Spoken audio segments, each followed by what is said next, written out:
நடிகர் சூர்யாவுடைய சமீபத்தில் ரிலீஸ் ஆன விஸ்வநாத் அண்ட் சன்ஸ் திரைப்படம் பாத்தீங்கன்னா ரிலீஸ் ஆன 4 நாட்களுக்குள்ள உலக அளவுல 120 கோடிக்கும் மேல வசூல கடந்திருக்கு. வெங்கி அட்லூரி இயக்கி மமிதா பைஜு சேர்ந்து நடிச்சிருக்க இந்த குடும்ப திரைப்படம் பாத்தீங்கன்னா 2026 வருஷத்துல ரிலீஸ் ஆன தமிழ் படங்கள்ல 3வது அதிக வசூல் செஞ்ச படமா உருமாறி இருக்கு. இந்த சாதனையை எட்டுறதுக்கு பாத்தீங்கன்னா ராதிகாவுடைய தாய் கிழவி படத்தை முறியடிச்சிருக்கு. தாய் கிழவி படம் 62.46 கோடி வசூல் பண்ணி இருந்துச்சு. இந்த படத்துல சூர்யா கூட ராதிகா, பவானி ஸ்ரீ, ரவீனா டாண்டன், சுனில் ரெட்டி அப்படின்ட்டு ஒரு முக்கியமான நட்சத்திர பட்டாளங்களே நடிச்சிருந்தாங்க. ஜிவி பிரகாஷ்குமாரோட இசை ரசிகர்களோட கவனத்தை ரொம்பவே ஈர்த்துச்சுன்னு சொல்லலாம். இந்த படத்தோட இந்திய அளவுல முதல் 4 நாட்கள் வசூல் மட்டும் 66 கோடின்ட்டு சொல்லப்படுதுங்க.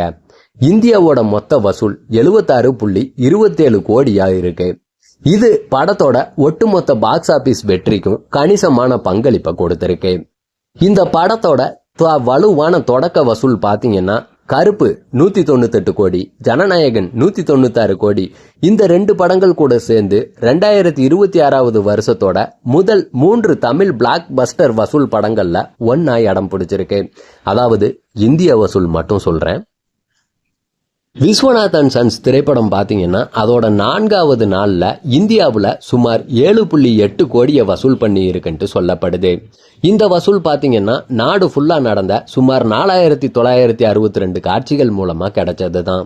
இந்த படத்தோட வெளிநாட்டு வசூலும் சிறப்பாவே அமைஞ்சிருக்கு. 4வது நாள்ல மட்டும் 2 கோடி வசூல் பண்ணி இருக்கிற மாதிரி ஒரு நியூஸ் போயிட்டு இருக்கு. இதோட வெளிநாட்டு மொத்த வசூல் பாத்தீங்கன்னா ஏறத்தாழ 45 கோடியா உயர்ந்திருக்கு.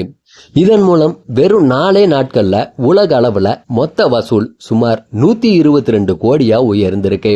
இந்த வசூல் இதோட நிக்க போறதில்ல. கூடிய சீக்கிரமே 300 கோடி வசூலை பண்ணும் அப்படின்றதுதான் சூர்யா ரசிகர்களுடைய எதிர்பார்ப்பா இருக்கு.